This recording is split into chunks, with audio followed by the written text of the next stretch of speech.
وآله وسلم. اللهم صل على سيدنا محمد وعلى إمام مهدي سيد محبوب خدا رحمة للعالمين وآله وسلم.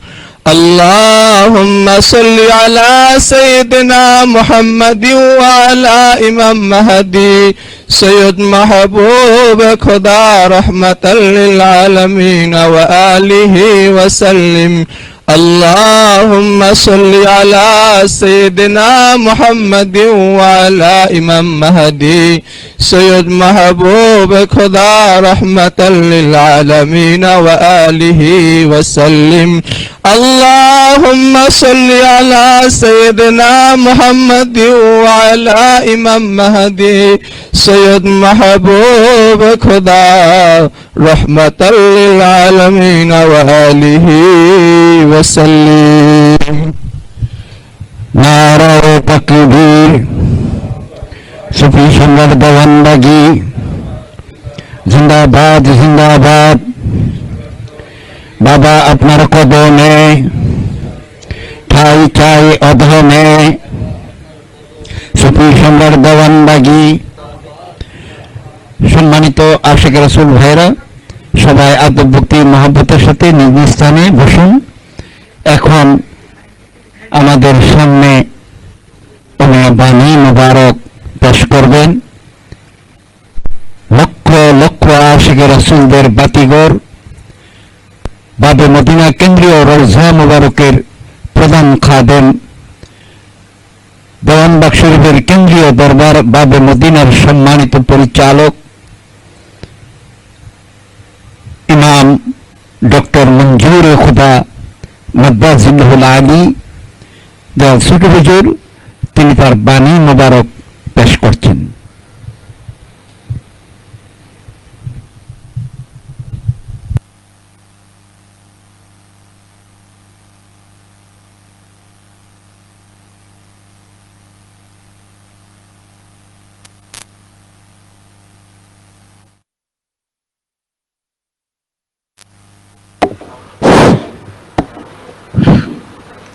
আউযু বিল্লাহি মিনাশ শাইতানির রাজিম। বিসমিল্লাহির রহমানির রহিম। সর্বপ্রথম আমি গোলাম আমার মহান মুর্শেদ মোহাম্মদ ইসলামের একমাত্র মুর্শেদ, আখিরি জামানার শ্রেষ্ঠ মহামানব বাবা দেওয়ানবাগীর পরশময় কদম মোবারকে শত কোটি সালাম এবং কদমবুচি জানাই। সেই সাথে মহান মুর্শেদের সহধর্মণী কুতুবুল আকতাব দুররে মাকনুন খাতুনে জান্নাত হযরত দয়াল মা রহমাতুল্লাহ আলাইহার পরশময় কদম মোবারকে শত কোটি সালাম এবং কদমবুচি জানাই। সম্মানিত আশিকে রাসূল জাকের ভাইরা এবং পর্দার অন্তরালে সম্মানিত আশিকে রাসূল বোনেরা, আপনারা সকলেই আমার সালাম গ্রহণ করুন। আসসালামু আলাইকুম ওয়া রাহমাতুল্লাহি ওয়া বারাকাতুহু।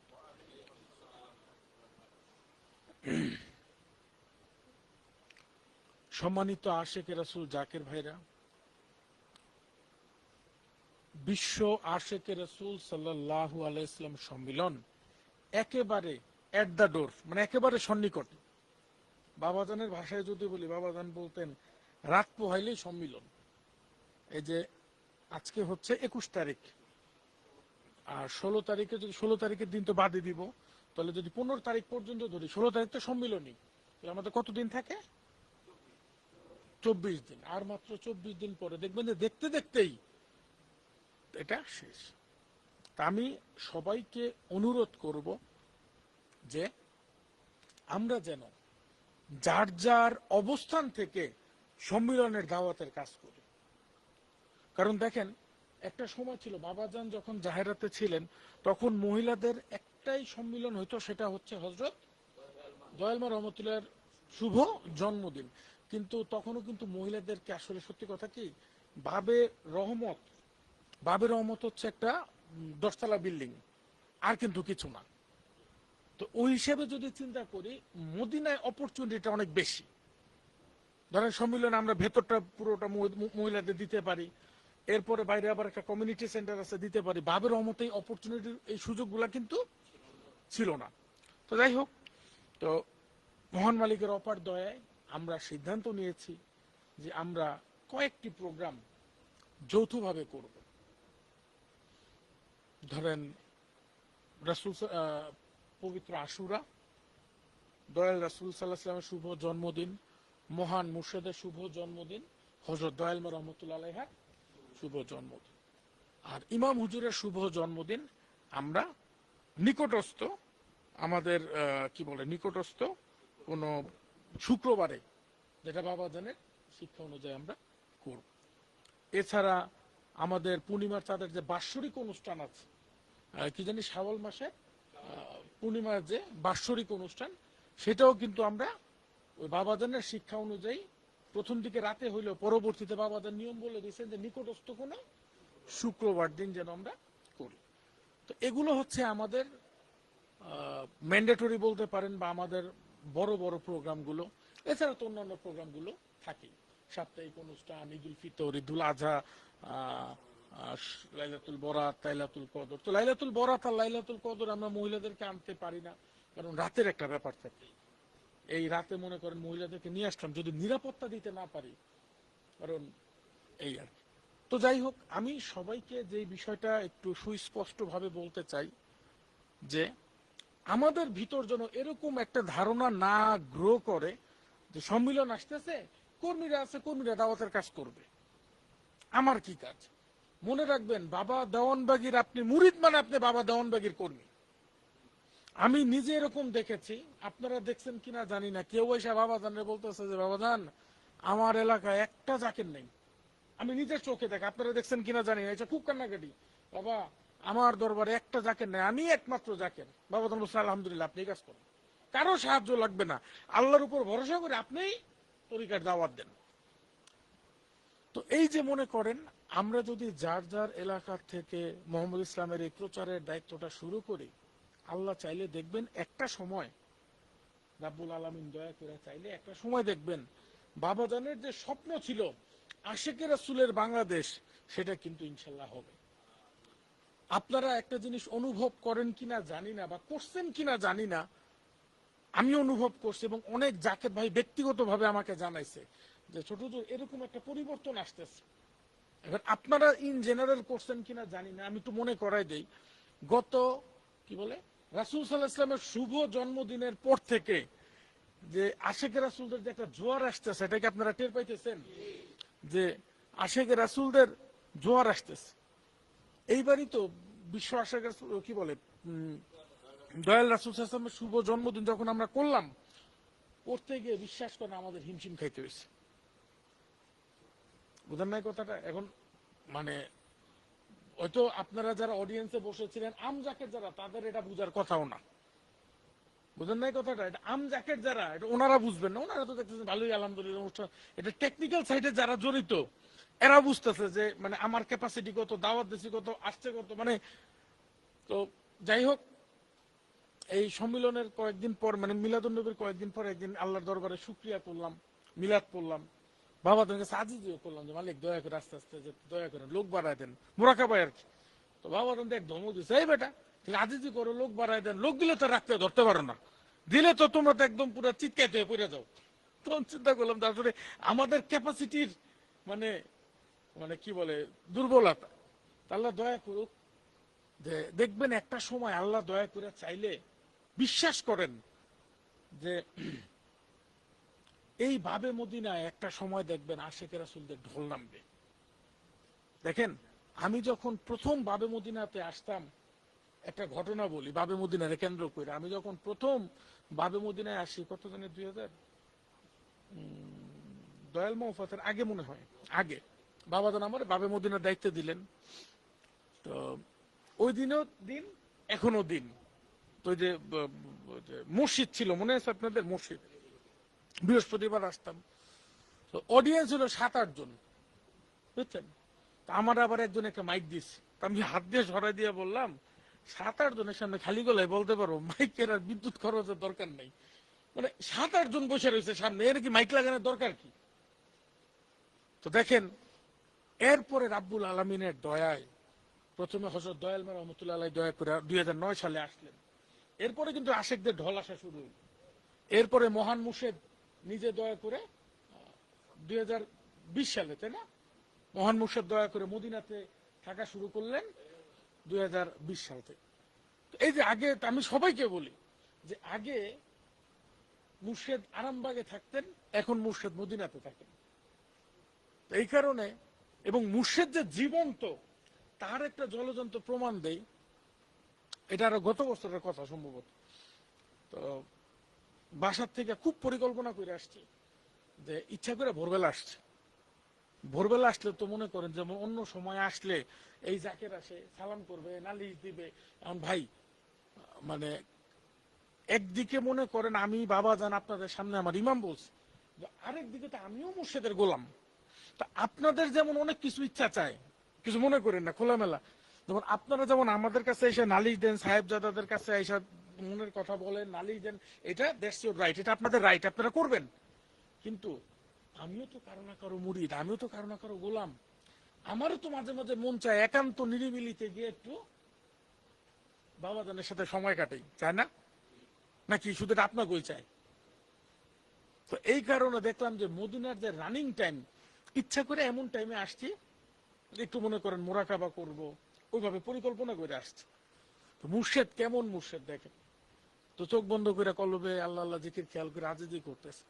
তো হঠাৎ করে দেখলাম যে বাবাজান সামনে। এটা মনে 1-1.5 বছর আগের কথা হবে, মনে নেই। তো বাবাজান হাসিতে বলতেছে কি, আব্বু চল আমরা গল্প করি। তো আমি চিন্তা করলাম যে আমি তো আজিজি এনকেসারির উদ্দেশ্যে আসছে, মোরাকাবা মুশাহাদার উদ্দেশ্যে, বাবাজান তো বলতেছে গল্প করতে। তো পরেক্ষণে কিছুক্ষণ চিন্তা করে পরে মনে হলো কি, প্রথমে জিনিসটা বুঝি নাই। প্রথম চিন্তা, আরে আমি তো একটা পুরা বিশাল প্রিপারেশন নিয়ে আসছি, যে মনে করে আজকে সাধনা করে একদম পুরা মানে যত মাকাম আছে সব মাকাম, উচ্চ মাকাম হাসিল করবো। বাবাজান বলতেছেন যে আসুন কথা বলি। কিছুক্ষণ পরে মনে হইল যে ধর্মটা হইতে হয় মালিকের ইচ্ছায়। নিজের ইচ্ছায় ধর্ম হইলে সেটারে ধর্ম বলে না, স্বেচ্ছাচারিতা বলতে পারে। ধর্ম হয় যে মালিক তুমি যেমনে চাও ওইভাবে করব। কারণ মুর্শেদের মাঝেই রাব্বুল আলামিন থাকেন, মুর্শেদের মাঝেই রাসূল থাকেন। তাহলে মালিকের তরফ থেকে যেভাবে চায় সেটা করার নামই ধর্ম। কি বলেন, সত্য না মিথ্যা? তো এই কারণে চিন্তা করলাম দূর মোরাকাবা বাদ, মোরাকাবার করলাম না। তখন বাবাজান দয়া করে বিভিন্ন বিষয়ে দয়া করে বললেন। আমি কথাটা এই কারণে বলতেছি, এটা এইভাবে বলতেছে, দয়া করে আমার ভুল বুঝবেন না। অনেক জাকের ভাইরা আছে, আরো অনেক ভালো অবস্থা, এটা যে নিজের জাহের করে আল্লাহ মাফ করুক। বাবা দেওয়ানবাগী শিক্ষা গ্রহণ করলে যে কেউ এটা নিবে। এটা তো শুধু ছোট হুজুরের বেলায় হবে ব্যাপারটা এরকম না। বাবা দেওয়ানবাগীর শিক্ষাটাই এরকম, যেমন পানি, ওই বাদশা খাক আর ফকির খাক, তৃষ্ণা উভয়েরই মিটবে। বাবা দেওয়ানবাগীর শিক্ষা ছোট হুজুর করুক আর একজন জাকের করুক, যদি প্রপারলি করতে পারে সে বেনিফিটেড হবেই। এটা নিজেরা জাহের করার জন্য না। শুধু কথাটা আমি এই কারণে বললাম, রওজা শরীফ থেকে বের হওয়ার পরে আমি চিন্তা করতেছি যে আপাত দৃষ্টিতে আমি আমার চোখের সামনে দেখতে, এই যে কি বলে জাহের চক্ষু দিয়ে দেখতে পাচ্ছি 2টা রওজা শরীফ, কিন্তু চোখ বন্ধ করার পরে যাহা দেখলাম, তাহলে আমি কেমনে বলবো উনি নাই? এতক্ষণ মোরাকাবা করলাম, যার সাথে কথা বললাম, যিনি দয়া করে সময় দিলেন, বিভিন্ন দিক নির্দেশনা দিলেন, তাহলে কিভাবে আমি বলবো, কিভাবে আমি এই যে জানেন, আমি এটা এখন এখানে বলতে চাচ্ছি না, এই যে একটু আগে নামাজ পড়তেছিলাম রওজা শরীফের একটা কাজের ব্যাপারে, বাবাজান বললেন তোমাদের এইভাবে কাজটা করলে সুবিধা হবে। তা আমি নামাজ শেষ করে ওই যে ফাতে কি বলে জানি জিয়ারতে দাঁড়াই গেছি, নয়তো আমি বলতাম যে একটা এরকম, মানে বাবাজানই বলতেছেন যে একটা কাজের নির্দেশনা দিয়ে বললেন যে এখন যেই পর্যায়ে কাজ করতেছো, আমরা ভিতরে কাজ করতেছি, এই কাজটা করলে তোমাদের জন্য ভালো হবে। এটা আর এখানে নাই বললাম। তো শুধু এটা আমারে না, মুর্শেদের সাথে যার কানেকশন আছে সেই কথা শুনবে। আর আপনি যদি বিসমিল্লাতে চিন্তা করেন আমার মুর্শেদ তো নাই, একটা জিনিস কি খুঁজতে হবে, তালাশ করতে হবে। বুঝেন না এই কথাটা? আপনি যখন খুঁজবেন, আপনি যখন তালাশের মতো তালাশ করবেন, যেমন ওই কি বলে শব্দটাকে, দুধ। আপাত দৃষ্টিতে যদি বলেন যে দুধ দোয়াইছি, দুধ 1 বাটি দুধ, আপনি যখন প্রসেস অনুযায়ী তাকে মন্থন করবেন, দেখবেন এখান থেকে মাখন, কি বলে, পনির, ঘি, অনেক কিছু বেরোবে নাকি। কিন্তু আপনি যদি উইদাউট প্রসেসে থাকেন, সমুদ্রের বাইরে দাঁড়ায় যদি মারেফত মারেন, এটা হবে না। সমুদ্রের তলদেশে যান, গিয়ে দেখেন কত কিছু লুকায়িত আছে, মণি মুক্তা, হীরা মণি মুক্তা জহরত আছে না নাই। সারা পৃথিবীর কি বলে জানি 4/3 হচ্ছে ওয়াটার, পানি, আর 1 ভাগ শুধু আমরা বাস করি, তাও তো পুরাটা না, একটু একটু জায়গায়। কত জায়গায় বিরান পড়ে রয়েছে কে জানে। উন্নত দেশগুলোতে গিয়ে দেখেন যে কানাডার মতো দেশ আছে, আমেরিকার মতো দেশ আছে, হাজার কে হাজার, একর কে একর, কোনো মানুষই নেই। এই কারণে বললাম যে জাস্টিফাই যে আমরা করি, আমরা কি ওই বিদ্যাটা অর্জন করি? তো আমরা যদি আসলে সত্যি কথা বলতে, বাবাদান সব সময় বলতেন, আপনাদের মনে আছে, যদিও রাসূলের উদাহরণ দিয়ে বলতেন, অনেক বোকার দল বলে রাসূল তো মারা গেছে, বইলা বাবাদান একটা উদাহরণ দিতেন যে মনে করেন, কি জানি, মনে করেন বাবাদানের কথাটা বলতেছে, সে বাবাদানের কথা তো ভুলেলে মুর্শিদও মাফ করুক, ক্ষমা সুন্দর দৃষ্টিতে দেখবেন। আসলে অ্যাকুরেট তো ওয়ার্ড টু ওয়ার্ড বলা তো জাস্ট বলতে আল্লাহ মাফ করুক। বাবাদান মনে এরকম বলছিলেন যে মনে করেন আপনার পিতা 10 বছর আগে মারা গেছে, তো হঠাৎ করে আপনার চাচারা জমি জমার ব্যাপার নিয়ে খুব হ্যাসেল করতেছে। আপনার তো পিতা যখন ছিল তখন তো এগুলা দেখার প্রয়োজনও মনে করেন না। আমি থিমটা বলতেছি বাবাজানের, মনে পড়ছে আপনাদের? এরপরে খুব পেরেশান, ঘুমাইতে পারে না, জমি হাতছাড়া হয়ে যায়, টেনশন। রাতে পিতা এসে স্বপ্নে বলছে, বাবা আমার এই জমির কাগজগুলো অমুক জায়গায় আছে। এরকম বাবাজান একটা উদাহরণ দিতেন। এটা বাবাজানের থেকে কে কে শুনছেন? হাত তুলেন তো। আলহামদুলিল্লাহ, আলহামদুলিল্লাহ, হাত নামান। তাহলে এই উদাহরণটা বাবাজান কেন দিতেন বলেন তো? সাধারণ মানুষের রুহের কোনো মৃত্যু হয় না, আর যিনি আমাদের মুর্শিদ, তিনি আমাদের ছেড়ে চলে যাবেন, এই বিশ্বাসটা যদি আমরা করি, তাহলে বুঝতে হবে মুর্শিদ আছে কি নাই তা জানি না, অ্যাটলিস্ট যে বলে তার ইমান নেই। মানে মুর্শিদ আছে কি নাই এটা তো আমি বলতে পারবো না, কিন্তু যে বলতেছে তার অ্যাটলিস্ট ইমান নেই। কারণ সে কোনোদিন, শুনেন একটা কথা বলি, বিদায় হয় চোখ দিয়ে যারা ভালোবাসে, অন্তর দিয়ে যারা ভালোবাসে, তাদের ভালোবাসা চোখের আড়াল হইলে শুরু হয়। এই সাধারণ বোধটুকু যার নাই, সে বুঝতে হবে সে চোখের ভালোবাসায় ভালোবাসছে, অন্তর কোনোদিন উন্মোচিতই করে নেই।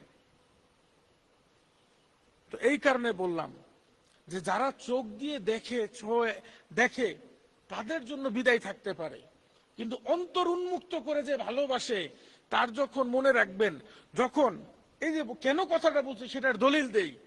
মনে করেন আপনি যখন তাকায় রয়েছেন, দেখবেন বাবাজানের রওজা শরীফ, যখন আপন কালবে স্মরণ করবেন, যদি কানেকশন করতে পারেন, তখন আর রওজা দেখবেন না, দেখবেন যে এটা মুর্শিদের হুজরা শরীফ, মুর্শিদ এখানে বসে আপনার সাথে কথা বলতেছে।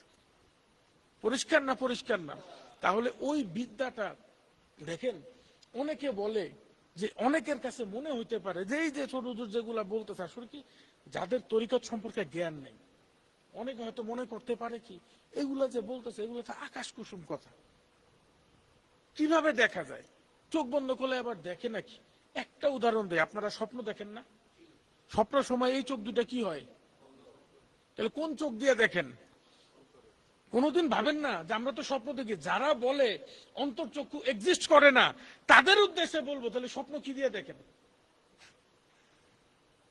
তো এই কারণে বললাম যে আমরা আসলে ওই বিদ্যাটা বুঝি না।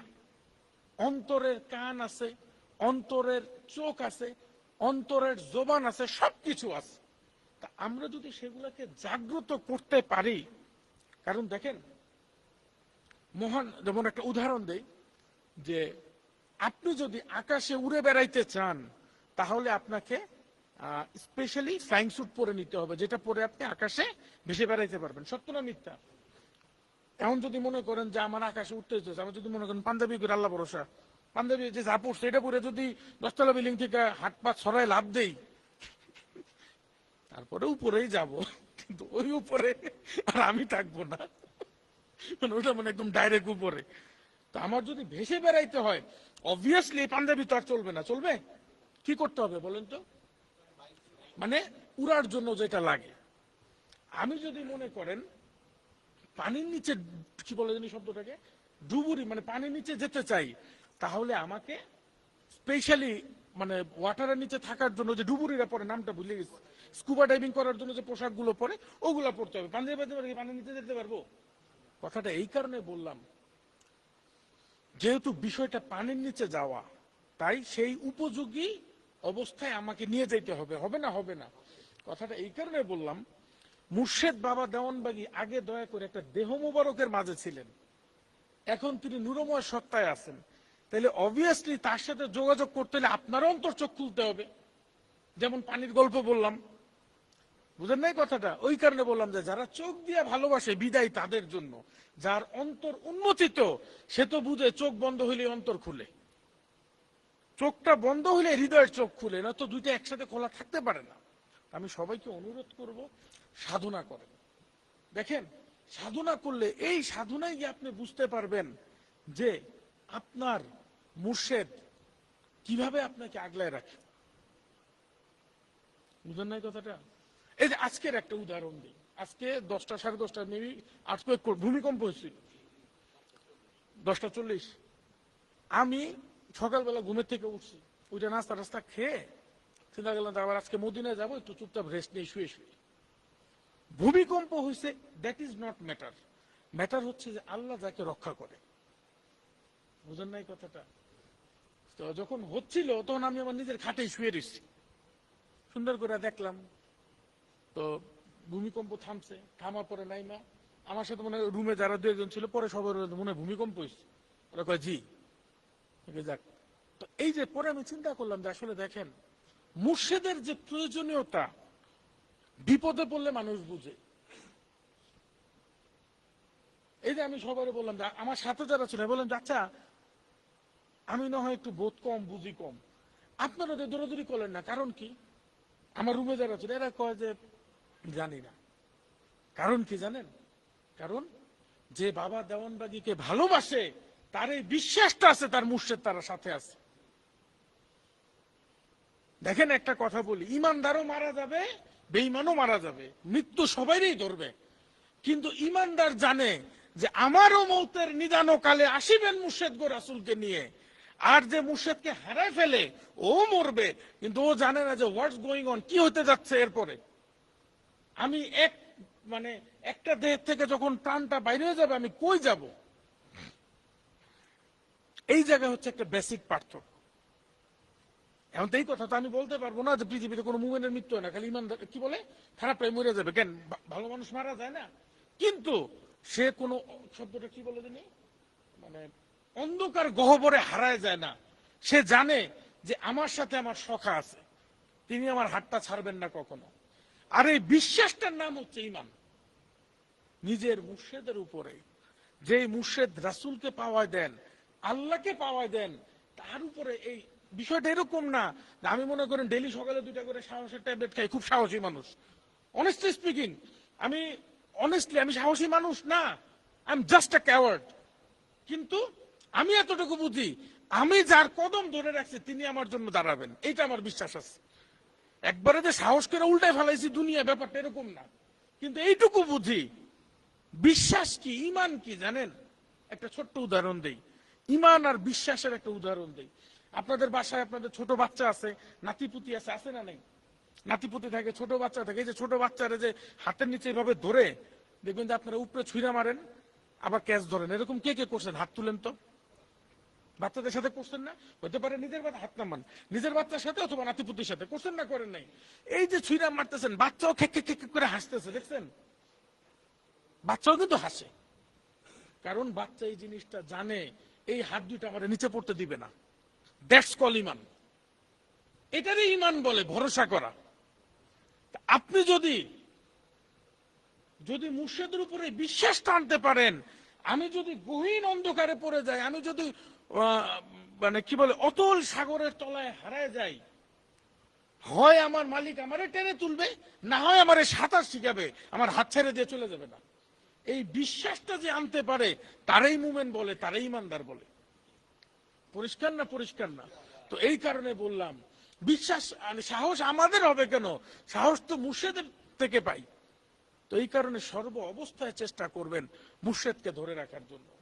যার সাথে মুর্শেদ আছে তার সাথে সবাই আছে। যার মুর্শেদ নাই তার সব দুনিয়া থেকেও সব নাই। পরিষ্কার না? পরিষ্কার না? তো এই কারণে বললাম যে আমরা অনেক সময় মনে করি কি জানেন, বাহ্যিক চাকচিক্যর দিকে তাকায় মনে করি যে হ্যাঁ এই লোকের এত টাকা, এত গাড়ি, এত বাড়ি। বুঝেন নাই কথাটা? আমি তাদের উদ্দেশ্যে একটা কথাই বলবো, আমি জাস্ট একটা কথাই বলবো তাদের উদ্দেশ্যে, যে আমরা কি মুর্শেদকে বলি না যে মুর্শেদ আমরা আপনাকে চাই? তাহলে আমাদের জাস্টিফাই করা দরকার যে মুর্শেদ আমাদের সাথে আছে কিনা। কে কি পাইলো না পেলো বিশ্বাস করেন, অন্য কি পাইলো আর কি পাইলো না বিশ্বাস করেন, সত্যি কথা একটা বলি, অন্যেরটা দেখে কষ্ট পাওয়ার কিছু নাই। বা আপনারা দেখে যদি কেউ হিংসা করে, তাতে আপনার রিজিকের থেকে এক চুল পরিমাণ চালও কেউ কমাইতে পারবে না। রিজিক এমন একটা জিনিস, সারা পৃথিবীর মানুষ আপনার সাথে হিংসা করুক, রাব্বুল আলামিন আপনার রিজিকে যা রাখছে, খোদার কসম একটা চালও আপনার থেকে কমবে না। এক ওলি আল্লাহর দরবারের ঘটনা বলি। এক ওলি আল্লাহ রিজিকের আলোচনা করতেছেন। উনি হলেন হিন্দের, মানে ইন্ডিয়ার, ভারতের। উনি রিজিকের কথা বলতেছে, এই কথাই বলতেছিলেন যে সারা দুনিয়া তোমার সাথে পিছু লাগলেও তোমার রিজিকের একটা চালও কমাইতে পারবে। ওনার যে একজন ভক্ত ছিল, সে বসে বসে ভাত খাইতেছিল। তো ভাত খাইতে খাইতে সে বলতেছে যে হযরত, আমার একটা কথা আছে, প্রশ্ন। কি বলো? আমার ভাত খাওয়া শেষ একটা ওলা খাবার আছে, আপনি কি এরপরেও বলবেন যে এই নলাটা আমার রিজিকে আছে দেখে পাচ্ছি, যদি না থাকতো আমি পাইতাম না? উনি বলছেন হ্যাঁ, এই নলাটা তোমার রিজিকে থাকলে তুমি পাবা, না থাকলে তুমি পাবা না। তাহলে এই নলাটা এখন আমার হাতে, সব খাওয়া শেষ, এটা মুখে দিব, চাবাবো, গিলবো, এই নলা কে খাবে? আমি তো খাবো নাকি? বলছে না, এটা তোমার রিজিকে নাই। তো কি বলেন, এই হাতের নলা আমার রিজিকে নাই? বলছে না, এই নলাও তোমার রিজিকে নাই। বলে তাহলে কার রিজিকে আছে? বলছে চীন দেশের এক মুরগির রিজিকে আছে। সেই শুনে হ, আমি এখন বসা ভারতে, আর চীন দেশের এক মুরগি খাইবে আমার এই ভাত, এই মুহূর্তে রিজিক? বলছে হ্যাঁ, এটাই তার রিজিকে আছে, দেখো ট্রাই করে দেখতে পারো, তোমার রিজিক এটা নাই। হ্যাঁ বুঝছি বুঝছি। মানে তার মধ্যে একটা খটকা আসছে, সে ভাত মুখে দিয়ে তাবায় গিলে ফেলেছে। গিলতে গিয়া হঠাৎ করে কাশি উঠছে। কাশি উঠে এই খাবার তার শ্বাসটালি দিয়ে নাকে মুখে ঢুকে গেছে। বুঝতে পারছেন? এই হাঁচি টাচ্ছি দেয়, পানি টানি খায়, সবই বেরোছে, লাস্টে মরতে নিছিল, পরে আর মরে নাই, সব বেরোছে, খালি 3-4টা মনে হতেছে ভিতরে কিছু একটা, নাকের একদম ভিতরে বাইরে রয়েছে। এত হাঁচি দিতেছে, এত কিছু করতেছে, হয় না। তখন তারে বলা হলো, 1-2 দিন খুব কষ্ট পাইতেছে, তারে বলা হলো তুমি তাড়াতাড়ি চীন দেশে যাও। চীন দেশের যে বৌদ্ধ, যে কি বলে যে হেকিম বৌদ্ধ বলে না নাকি, হেকিম টেকিম খুব উন্নত, ওইখানে নিয়ে যায়। তখন তাড়াতাড়ি তারা চীনে নিয়ে গেছে। তো চীনের এক প্রবীণ হেকিম, উনি পুরাটা দেখছেন, দেখে বললেন যে আপনার নাকের একদম নাসিকার ব্রেইনের কাছে কয়েকটা ভাত জমে গেছে, শ্বাস নিছেন? তো বললো যে ঠিক আছে, ভয়ের কিছু নাই, ঠিক হয়ে যাবে। তুমি কি করছেন, ময়ূরের পালক আছে না, একটা নিস লম্বা নিয়ে একদম নাকের ভিতর দিয়ে একদম ব্রেইন পর্যন্ত ঢুকায় সুরসুরি দিচ্ছে। দেওয়ার পরে সে এমন জোরে এক হাঁচি দিচ্ছে, এতগুলা ভাত বেড়ে পড়ছে, সাথে সাথে একটা মুরগি এসে ঠোকরা খেয়ে চলে গেছে। তখন গিয়ে তার ওই অলি আল্লাহর কথা মনে পড়ছে। ওই যে অলি আল্লাহ বলছিল এই ভাত তোমার রিজিকেই রাখে নাই আল্লাহ, এটা চীন দেশের কোন এক মুরগি খাবে। এই কারণে বললাম, অন্যের দেখা হিংসা করে লাভ নাই। না আপনি তার একটা চাল কমাইতে পারবেন, না সে আপনার একটা চাল কমাইতে পারবে। এই কারণে বললাম, তরিকার ব্যাপারে আমি সবাইকে অনুরোধ করব, চেষ্টা করবেন নিজের ফোকাসটা যেন, তরিকায় আসছে আমি আমাকে উন্নতি করতে, কে কি করলো না করলো ওইটা না দেখা আমার ফোকাস যেন থাকে আমার মুর্শিদের দিকে, আমার নিজের দিকে। আমার এখন জাতের কথাটা মনে নাই, একটা উদাহরণ দিয়ে বলি। হরিণদের মধ্যে সম্ভবত গেজেল বিয়ার না কি যে একটা একটা হরিণ, আমার নামটা মনে নাই, নামটা ভুল বলতেছে হয়তো। তো এই প্রজাতির হরিণগুলো আপনার লাভ দিতে পারে অলমোস্ট, মানে এভারেজে পৃথিবীতে যে হরিণগুলো আছে এদের একটা গড় করে দেখছে, এরা যখন বড় বড় করে লাভ দেয় 23 হাত থেকে 27 হাত পর্যন্ত এদের থাকে, এক একটা জাতের উপরে আপ ডাউন করে। আমি সর্বনিম্ন 23, সর্বোচ্চ 27 হাত। আর সিংহ জাম যখন দেয় সে সর্বোচ্চ 17 থেকে 18 হাত যাইতে পারে। গ্যাপ থাকে, যদি 23 ধরি, গ্যাপ থাকে কয় হাত? 5 হাত, ঠিক আছে। আর যদি 27 হাত ধরি তাহলে তো বিশাল, ওটা অনেক হাত। আমি কমটাই ধরি, সিংহের কত যায় ধরেন 17 হাত, তাহলে হরিণের ন্যূনতম কত হাত এক লাফে যেতে পারে? 23 হাত। গ্যাপ থাকে কত? প্রত্যেকবার সিংহের হাতে কে মারা পড়ে? কেন? আগে একটু বলি, কারণ হরিণ গতি তার আছে, এটা ঠিক আছে, কিন্তু হরিণ যখন দৌড়াইতে থাকে তখন সে থাকে প্রচন্ড কনফিউজড, একবার ডানে তাকায় বামে তাকায়, কারণ সে স্টেপ প্ল্যান খুঁজতে থাকে, পালাবে কিভাবে, কোন দিকে গেলে সুবিধা হয়। কিন্তু তার পিছনে বাঘ, হরিণ, চিতা, হোয়াট এভার, সে যখন দৌড়ায় সে কিন্তু কনফিউজ না, সে ক্লিয়ার। তো ওইটারই আমার ধরতে হবে, তার ফোকাস একদিকে থাকে। এই কারণে ফোকাসটা, কনসেন্ট্রেশনটা একদিকে থাকার কারণে তার গতি কম হইলেও সে মিস করে না। কথাটা এই কারণে বললাম, আমাদের মনে রাখতে হবে, আমরা যদি মুর্শিদের প্রতি ওইভাবে যদি ফোকাস দিতে না পারি, দরবারে আসছি এ কি করলো, ওই কি করলো, এর কি ওর কি, এর কবরে এ যাবে, আমার কবরে আমি যাব, বুঝেন না এই কথা? আমি ওইদিন একজনের বলতেছিলাম, একজন বলতেছিল যে এখন আর ভালোর দুনিয়াই নাই, সব দিকে মিথ্যা বইরা গেছে। আমি কিছু দেখ, সবাই বললে বলুক, আপনি চাইলেন, আপনি সত্যিই বলেন, আপনি মিথ্যা বলেন না। কারণ দুনিয়াতে যে যাই কর্ম করুক, এন্ড অফ দ্য ডেতে আপনারা জিজ্ঞেস করবে ওয়ামা দিনুকা, তোমার ধর্ম কি, মানে তোমার চরিত্র কি। কোনোদিন জিজ্ঞেস করবে না তোমার প্রতিবেশী কি করছে। প্রথম তো মাররাব্বুকা, এর দ্বিতীয় প্রশ্ন ওয়ামা দিনুকা, তুমি কি ধারণ করে নিয়ে আসছো, কি তোমার চরিত্র।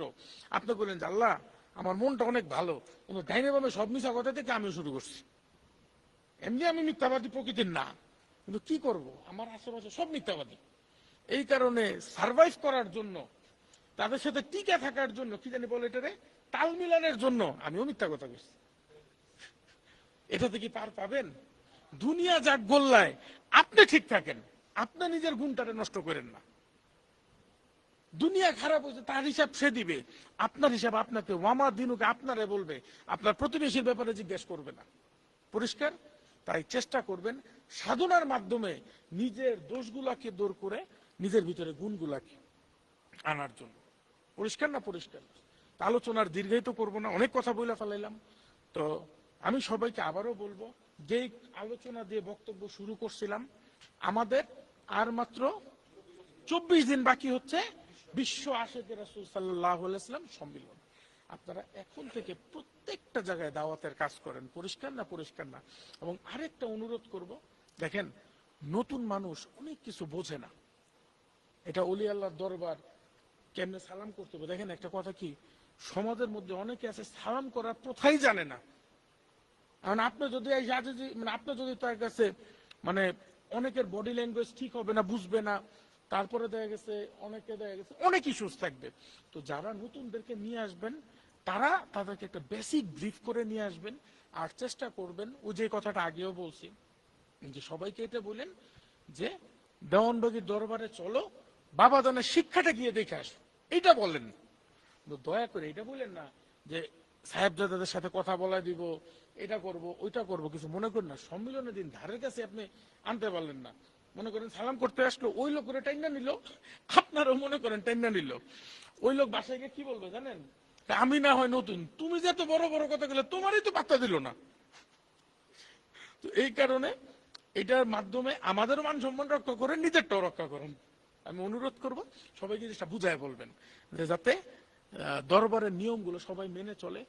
আর আমি কর্মী ভাইদেরকে অনুরোধ করব, দেখেন আমরা যদি একটা বিয়ে বাড়ির হলুদের অনুষ্ঠানে যাই, দেখবেন যে ওই হলুদ পাঞ্জাবি টাঞ্জাবি লাগায় যায়, দেখছেন আপনারা?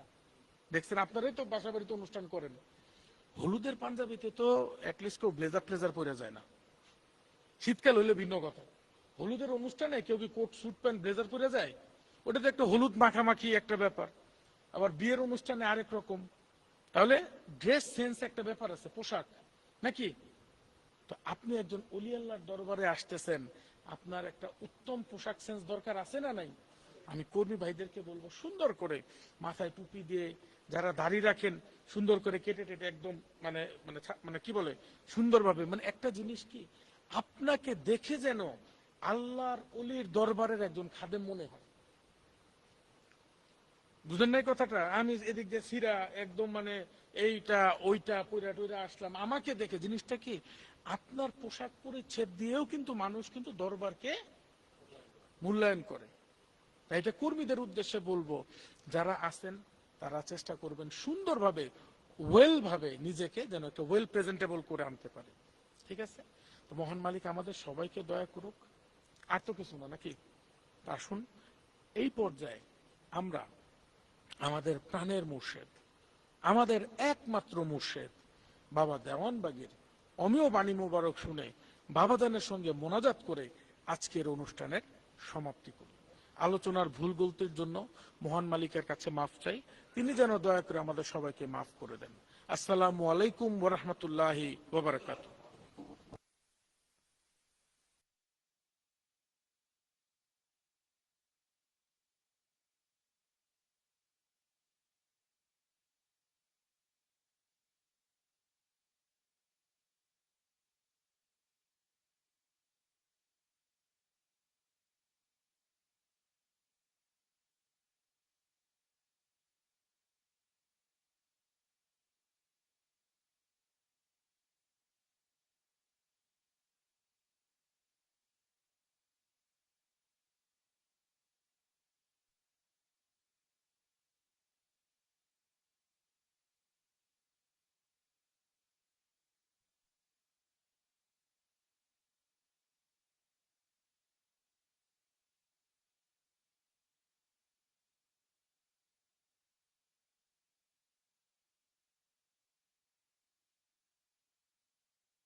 নাহমাদুহু ওয়া নুসাল্লি আলা রাসূলিল কারীম।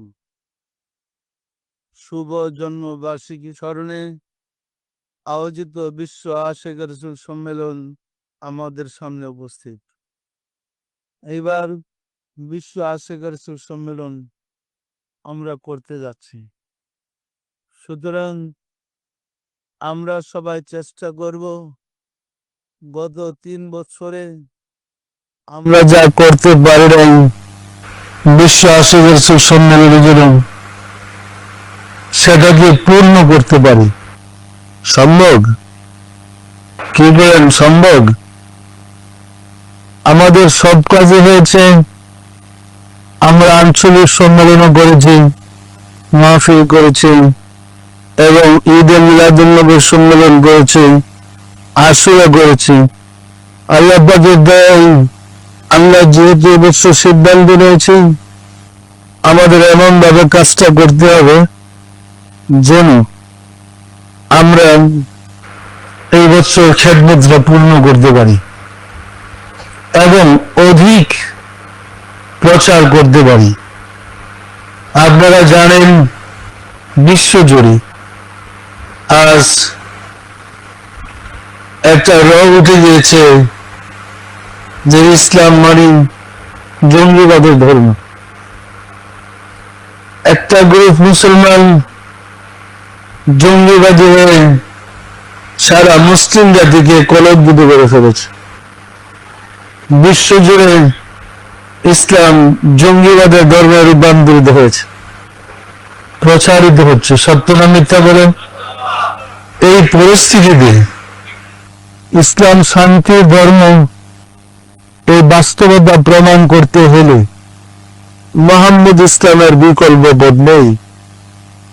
মুহাম্মদ ইসলাম যদি আমরা জগৎ জুড়ে প্রচার করতে পারি তখন বিজাতির কাছে প্রতীয়মান হবে আসলে যারা জঙ্গিবাদ তারা ইসলাম থেকে দূরে একটা গ্রুপ। কারণ রাসূলের ধর্ম ছিল শান্তির ধর্ম, শান্তির ইসলাম। সন্ত্রাসী ইসলাম রাসূল পছন্দ করেননি। জাহেলিয়াতের যুগের মানুষগুলো ছিল সন্ত্রাসী। জাহেলিয়াতের যুগের মানুষগুলো সন্ত্রাসী ছিল, মক্কাবাসীরা সন্ত্রাসী ছিল।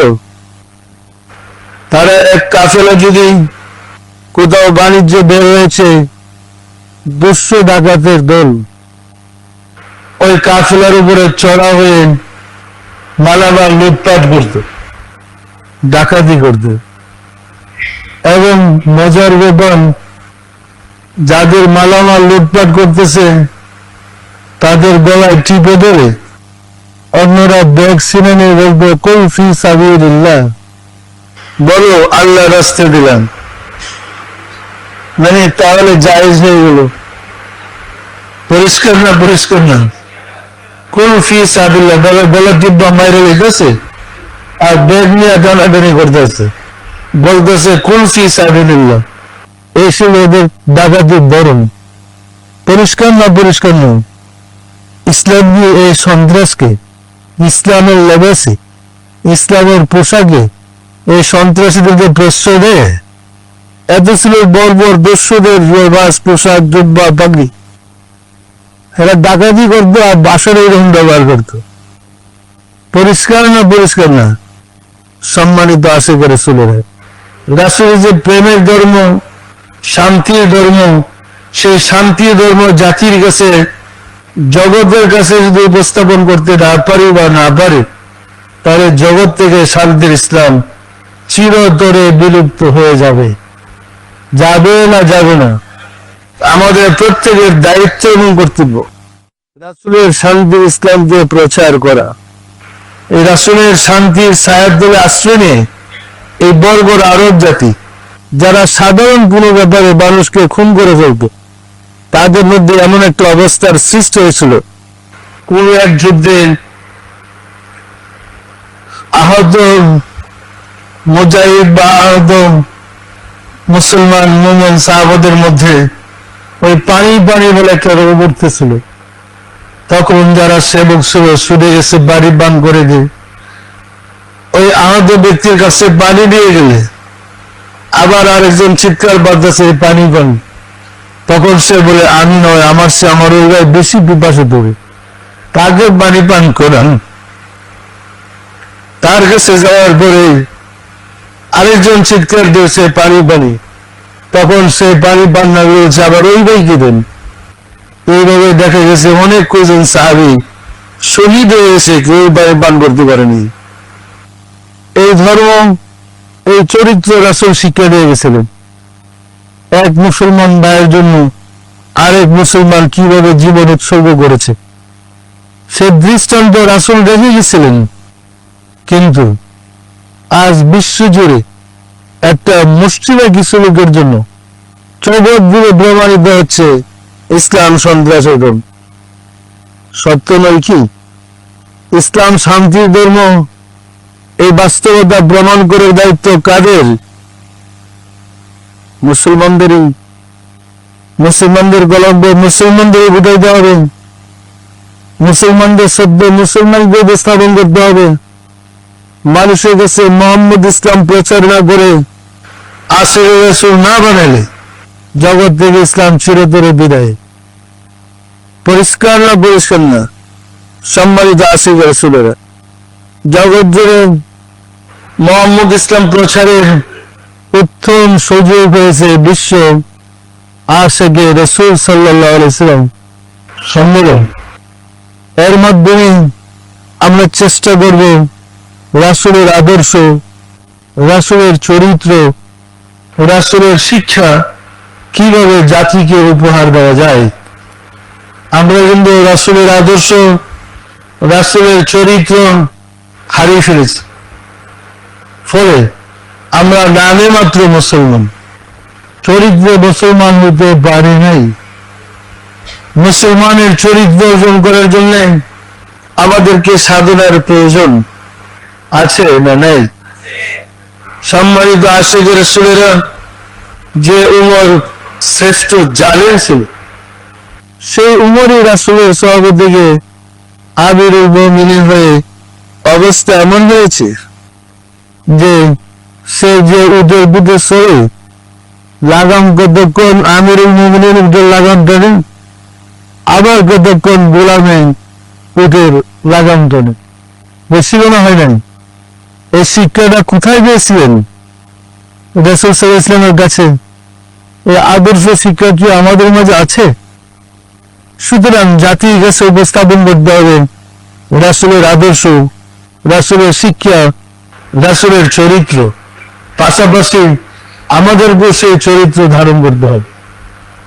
আমাদের মাঝে রাসূলের চরিত্রের ফলন বাস্তবায়িত করতে হবে। পরিষ্কার না পরিষ্কার না? সম্মানিত আশিকের রাসূলেরা, আমাদের জীবনের মোড় এমন এক মহামানবের সান্নিধ্যেই পুরা পরিবর্তন হয়ে গেছে, যিনার ইন্তেকালে চন্দ্র পৃথিবী থেকে 1000 মাইল দূরে সরে গেছে। ওই তারিখে সমস্ত পত্র পত্রিকায় ওনার ইন্তেকালের তারিখে নিউজ আসছিল চন্দ্র পৃথিবী থেকে 1000 মাইল দূরে সরে গেছে। কারণ হিসেবে বোঝে কিছু নির্মাণ করতে পারেনি। দেখা গেছে চন্দ্রপাড়ার যে চাঁদ, তিনি হুজরা শরীফ থেকে রোজা শরীফে চলে গেছেন। তিনি ছিলেন আমাদের মাঝে হুজরায় কথা বলতেন, জগৎ ছেড়ে তিনি রোজাতে চলে গেছেন। সেই সুখে চাঁদ পৃথিবী থেকে 1000 মাইল দূরে সরে গেছে।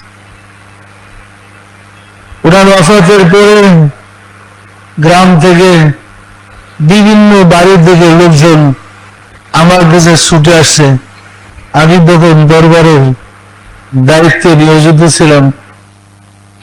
ছুটে এসে বলতেছে, হুজুর, আমাদের বাড়ির আতালের যে গরুগুলো আছে পানি খেয়ে না, গাছ খেয়ে না, মুখ দিয়ে সেনা করতেছে। তাই বললাম, ডাক্তার দেখুন। আমি কিন্তু বিষয়টা বুঝতে পারবো।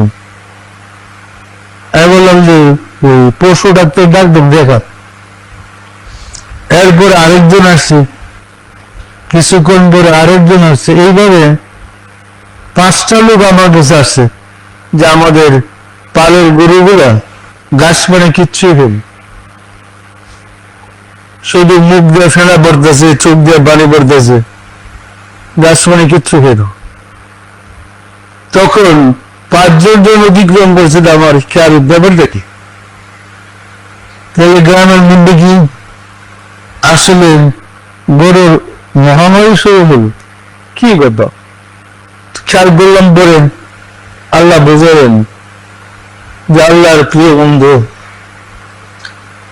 যেহেতু জগৎ থেকে চলে গেছে, এই প্রাণীগুলা সেই সুখে উন্মুজ্জমান আহার ত্যাগ করেছে।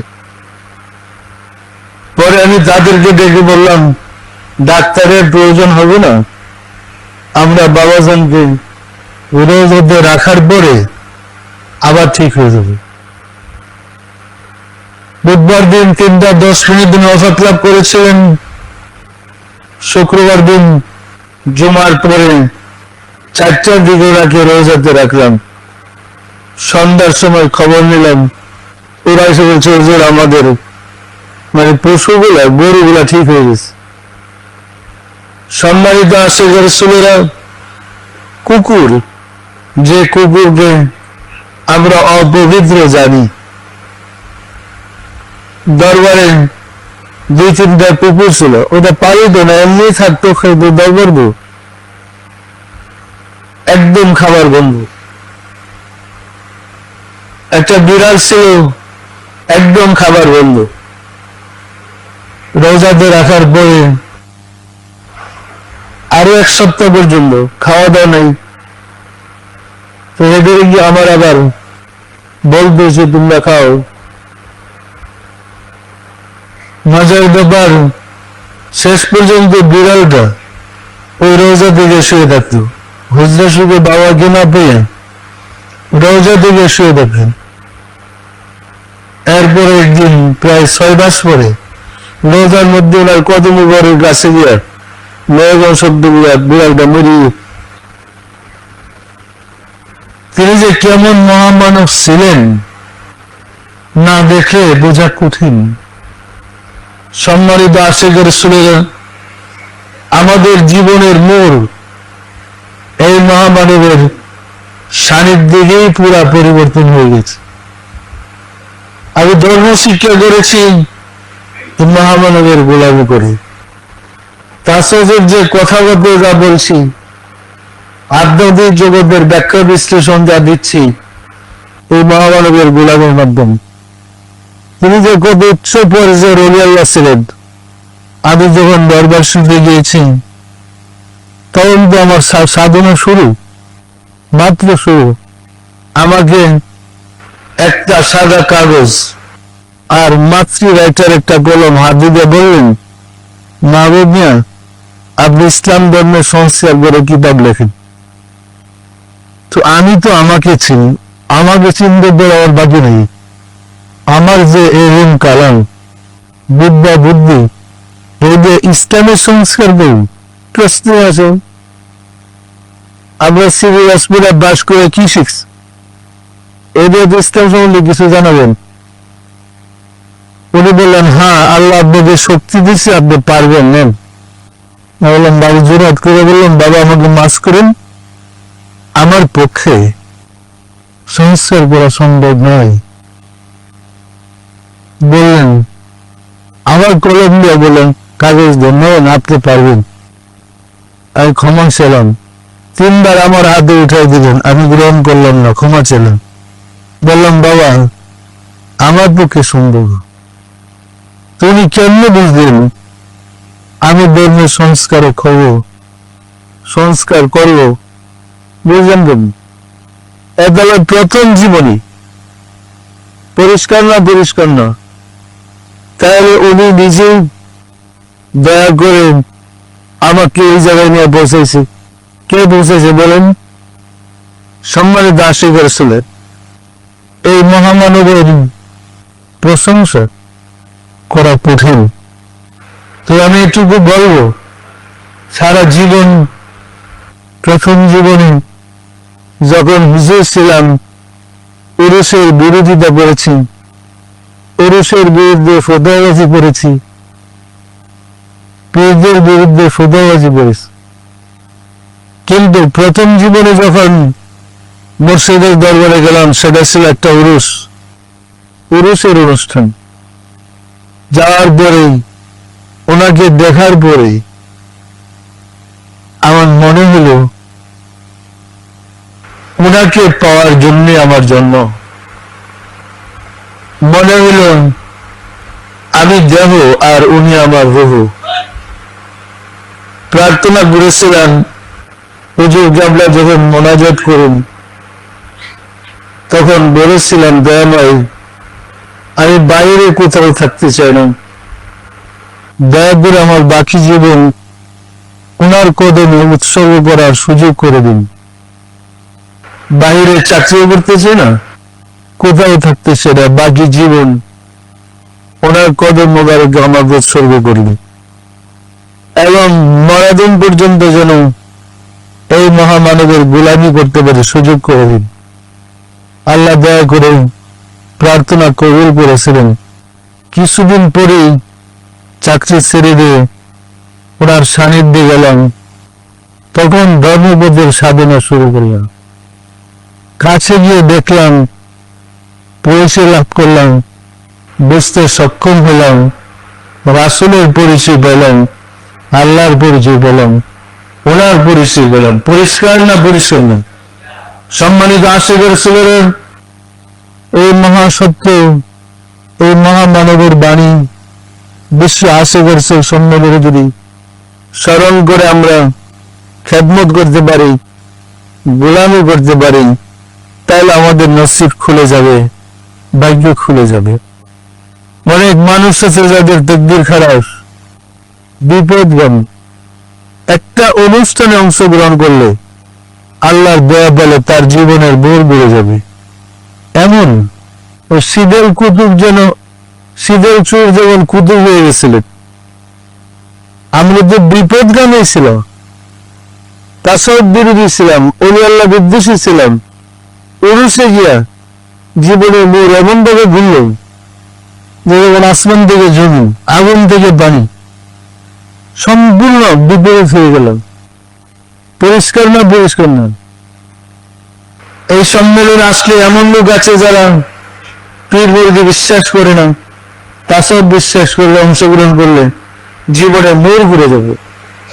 দেখা যাবে সে আল্লাহ রাসূলের জন্য দেওয়ানা হয়ে গেছে, পাগল হয়ে গেছে, সাধনা করে আল্লাহ বুঝে বসে পাচ্ছে, পাবে। পরিষ্কার না, পরিষ্কার না? এই অনুষ্ঠান রাসূলের খাস অনুষ্ঠান। সুতরাং সবাই সচেষ্ট হন, আমরা যেন সঠিকভাবে গোলামি করতে পারি। যে যতটুকু গোলামি করতে পারেন সে ততটুকু উপকৃত হবেন। সম্মানিত আশিকের রাসূলেরা, আপনি ইচ্ছা করলেই আল্লাহ আপনাকে গোলামের সুযোগ দিবে না। এই কারণে এখন থেকে প্রত্যেকেই প্রতি নামাজের পরে কাবুতি মিনতি করে বলে, দয়াময় গোলামি করার সুযোগ দাও, আমরা যেন গোলামি করতে পারি। সারা জগতের মানুষ কানলেও রাসূলের সাহাবা হওয়ার সুযোগ পাবে না, রাসূলের সঙ্গ পাওয়ার সুযোগ পাবে না, পাবে নাকি? কিন্তু আমরা যদি বিশ্ব আশিক রাসূল সম্মেলনে গোলামি করি, আমরা কিন্তু রাসূলের কাছে চলে যাবে, রাসূলের একদম দৃষ্টির মাঝে চলে যাবে। পরিষ্কার না পরিচ্ছন্ন? সুতরাং সবসময় আজিজি করেন, দয়াময় আমাকে গোলামি করার সুযোগ দেব। আল্লাহ দয়া ছাড়া মানুষের পক্ষে গোলামি করা সম্ভব নয়। আল্লাহ যাকে দয়া না করে সে গোলামির পথ বাছা নিতে পারে না। আর যারা গোলামির পথকে বেছে নিয়েছে তারাই আল্লাহকে পেয়েছে। সুতরাং এই পথটাই গোলামির পথ। সম্মানিত আশিক রাসূলেরা, যে যেখানে থাকেন, যে অবস্থায় থাকেন, চেষ্টা করেন কতটুকু পারেন বিশ্ব আশিক রাসূল সম্মেলনে খেদমত করতে। যার যার এলাকায় যত রকম প্রচারের সুযোগ আছে করেন, যে যতটুকু খেদমত গোলামি করবেন ততটুকু রাসূলের কাছে চলে যাবেন, রাসূলের প্রিয় পাত্র হবেন। কেননা আজ ইসলামের এমন একটা করুণ দশা, যে যুগে যে সময় রাসূলের উম্মতরা রাসূলের আব্বা আম্মার জন্য দোয়া করে না। পৃথিবীতে 130 কোটি মুসলমান হইলেও রাসূলের আব্বা আম্মার জন্য প্রার্থনা করার একজন মুসলমান নাই। মুসলমানরা মনে করে রাসূলের আব্বা আম্মা মুসলমানই ছিলেন। ফলে নামাজ পড়ে, রোজা করে, ইবাদত করে, বন্দেগী করে রাসূলের আব্বা আম্মার জন্য কেউ প্রার্থনা করে না। এতে বোঝা যায় না আমরা রাসূল থেকে কত দূরে সরে পড়েছি। এই পরিস্থিতিতে যদি আপনারা রাসূলের দিনকে, রাসূলের ধর্মকে সমাজে আনার চেষ্টা করেন, রাসূল কি আপনাদের কাছে আসবে না দূরে থাকবে? রাসূলকে কাছে পাওয়ার মোক্ষম সুযোগ বিশ্ব আশিক রাসূল সম্মেলনে গোলামির মাধ্যমে। সুতরাং আমি প্রত্যেককে আহ্বান করছি যে যেখানে যেভাবে পারেন গোলামি করেন। আর চিন্তা করেন না যে আমরা একটু শরম করবো, গোলামি করলে গোলামি ছাড়া মুক্তি হবে না। মুক্তি পেতে হলে রাসূলের গোলামি করতে হবেই। নেতৃত্ব দিয়ে মুক্তি হয় না, গোলামি দিয়েই মুক্তি হয়। তাই বলা হয়েছে সৈয়দুল কওমে খাদিমুহুম, কওমের নেতা মানে কওমের গোলাম হওয়া। পরিষ্কার না পরিচ্ছন্ন? সুতরাং নিজের আমিত্ব দূর করার জন্য গোলামের বিকল্প কোনো পথ নেই। নিজের আমিত্ব দূর করার জন্য একমাত্র পথ গোলামি। সম্মানিত আশিক রাসূলেরা, আর সে গোলামি করতে হয় আল্লাহর প্রেরিত বন্ধুদের সান্নিধ্যে। সাধনার পথে গিয়ে দেখলাম রাব্বুল আরশিল কারীম। আমরা প্রতিপালকের উপরে গবেষণা করতেছি। আল্লাহ যে রব, আল্লাহ যে প্রতিপালক, 900-র উপরে কুরআন আয়াত আছে। আল্লাহ যে প্রতিপালক, ওই প্রতিপালক বলতে গেলে রাব্বুল আরশিল কারীম। আল্লাহ প্রতিপালক, সম্মানিত আরশে। আবার এটা শুনুন, রাব্বুল আরশিল কারীম, আল্লাহ প্রতিপালক, সম্মানিত আরশের। সম্মানিত শব্দটা ব্যবহৃত কোন বস্তুর উপরে হয় না। সম্মানিত চেয়ার সম্মানিত সিংহাসন হয় না। সম্মানিত শব্দটা ব্যবহার ব্যক্তির উপরে, সত্য না মিথ্যা বলেন? আর প্রতিপালক, লালন পালন সিংহাসনকে করা যায় না। ওরা কি খায়? সিংহাসন কথাই বলে? ঘুমায়? আল্লাহ বলে আমি প্রতিপালক, লালন পালন করি সম্মানিত আরশের। তাহলে আল্লাহর এই ভাষা এরকম আটকায়াত করে আসছে। সম্মানিত আরশ বলতে কি বুঝলেন? কি বুঝেন কিছু? সম্মানিত আরশ বলতে কি বুঝেন? সম্মানিত আরশের প্রতিপালক আল্লাহ। তাহলে তিনি যে আরশে থাকেন সেটার প্রতিপালক তিনি। আমি কি গুছায় বলতে পারতেছি? আরো খুলে বলতে হবে, বুঝতে পেরেছেন? সম্মানিত আরশ ছিল আদম আলাইহিস সালাম, এই কারণে সকল ফেরেশতা তাকে সিজদা করতে হয়েছে। সম্মানিত শব্দটা ব্যক্তির উপরে ব্যবহার হয়, বস্তুর উপরে নয়। প্রতিপালক শব্দটা ব্যক্তির উপরে ব্যবহার হয়, বস্তুর উপরে না। আল্লাহ যদি সম্মানিত আরশের প্রতিপালক হয়, তবে যে ব্যক্তি আল্লাহর আরশকে ধারণ করে আছেন তার কথাই বলছেন। পরিষ্কার না? পরিষ্কার নয়? আর সেই আরশের অধিপতি আল্লাহ, ফলে আদম আলাইহিস সালামকে সিজদা করার নির্দেশ হয়েছিল। আর সে আরশের অধিপতি আল্লাহ, ফলে ওয়াত্তাখাযু মিন মাকামি ইব্রাহিম মুসাল্লা, তোমাদের নামাজের স্থান নির্বাচিত করেছে মাকাম ইব্রাহিমকে। কারণ সম্মানিত আরশ ছিল মাকাম ইব্রাহিম। পরিষ্কার না? পরিষ্কার না? হযরত ইউসুফ আলাইহিস সালাম যখন মিশরে পিতা মাতা 11 ভাইকে নির্দেশ করেছিলেন সম্মানিত আরশকে সিজদা করার জন্য, পিতা মাতা 11 ভাইকে মিশরে ইউসুফ আলাইহিস সালামকে সিজদা করেছিল। পরিষ্কার না? পরিষ্কার না? একটু চিনতে চেষ্টা করুন আরশটা কি। বর্ণিত হয়েছে কুলুবুল মুমিনিনা আরশুল্লাহ, মুমিন ব্যক্তির হৃদয় আল্লাহর আরশ। পরিষ্কার না? পরিষ্কার না?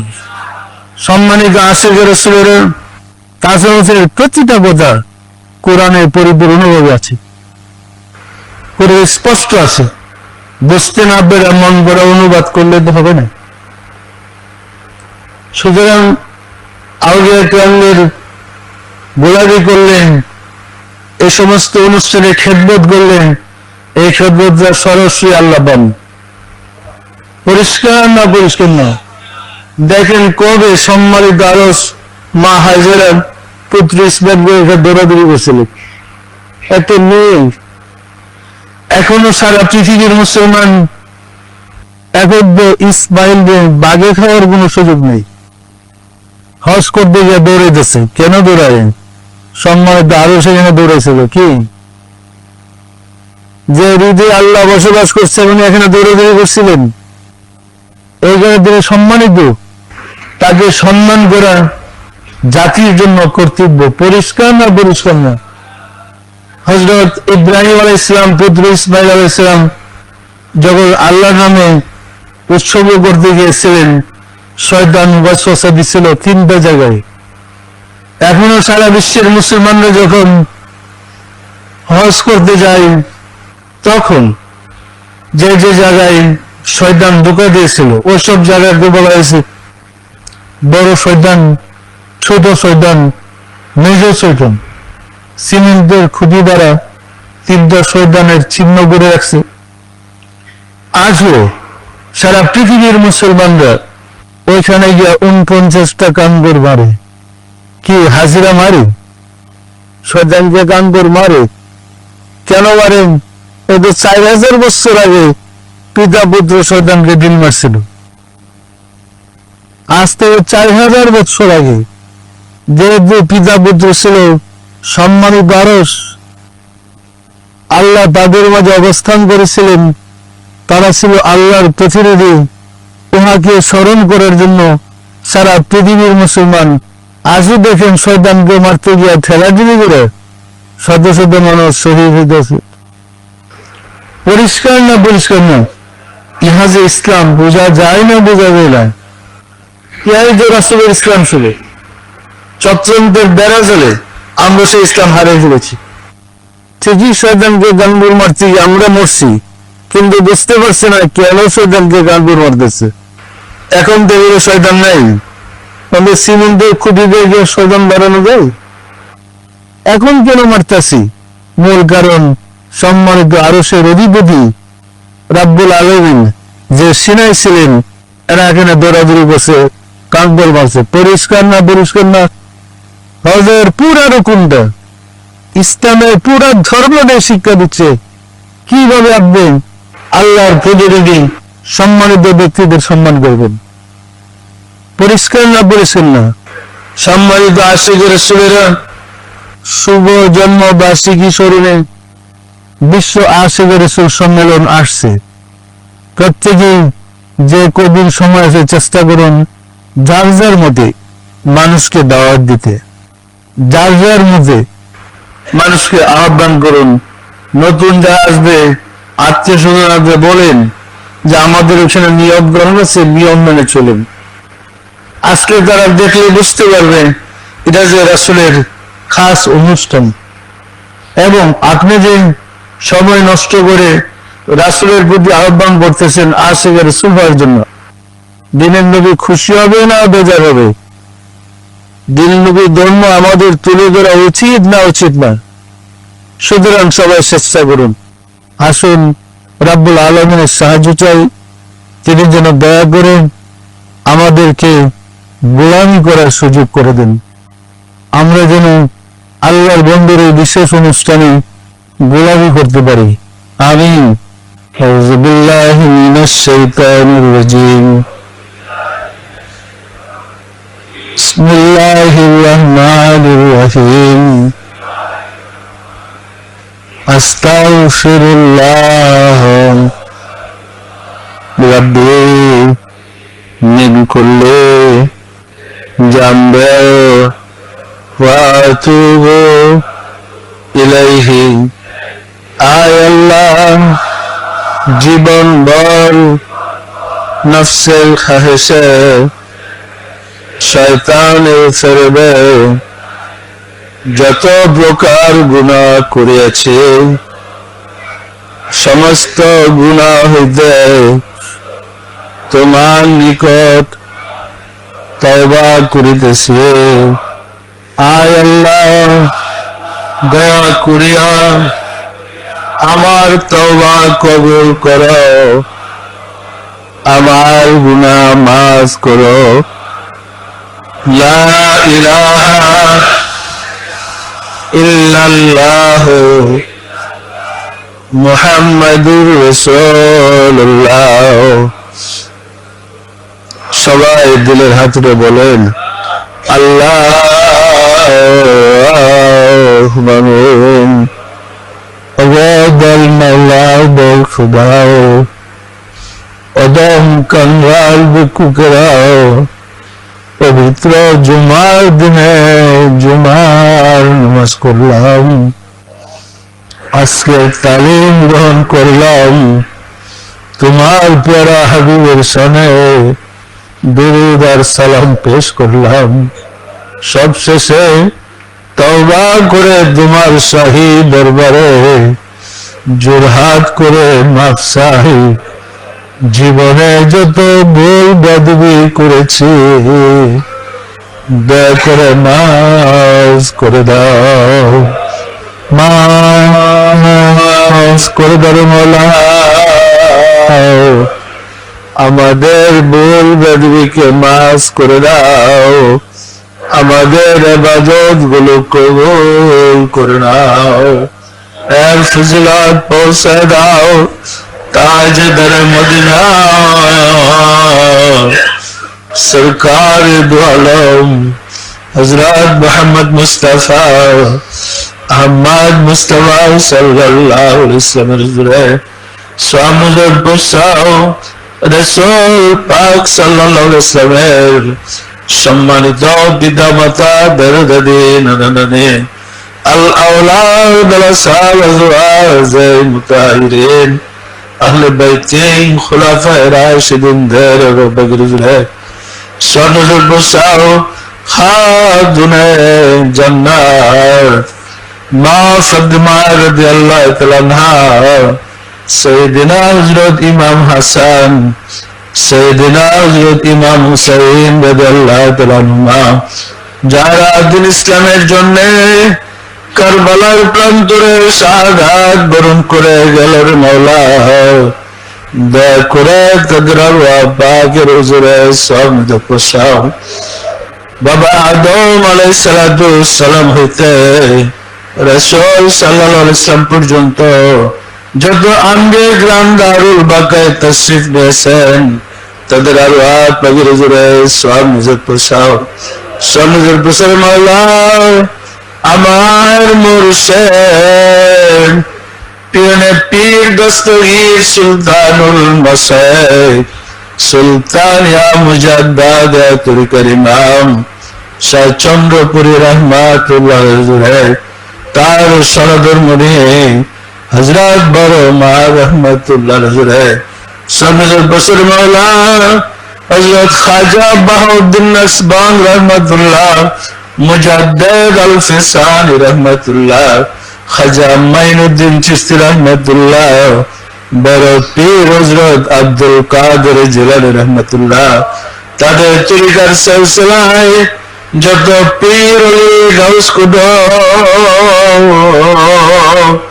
तमाम পৃথিবীর মুমিন মুমিনাত যে যেখানে ইন্তেকাল করেছে মাওলা দয়া করে তাদের আরওয়াহ পাকের হুজুরে সব নিজের বসাও সনদের বসের মাওলা আমরা ভিক্ষুকেরা যারা তোমার শাহী দরবারে হাত উঠালাম আমাদের আপন আপন গর্ভধারিণী মা জননী জন্মদাতা পিতা মা বদ্রশ্রী শ্রদ্ধেয় শ্বশুর শাশুড়ি দাদা দাদি নানা নানি খালু খালা ছেলে মেয়ে খেসাকরাবা যে যেখানে ইন্তেকাল করেছে মাওলা দয়া করে তাদের আরওয়াহ পাকের হুজুরে সব বসাও আর যারা জগতের বুকে বেঁচে আছে তাদেরকে তোমার রহমতের চাদর দিয়ে ঢেকে রাখো মাওলা গো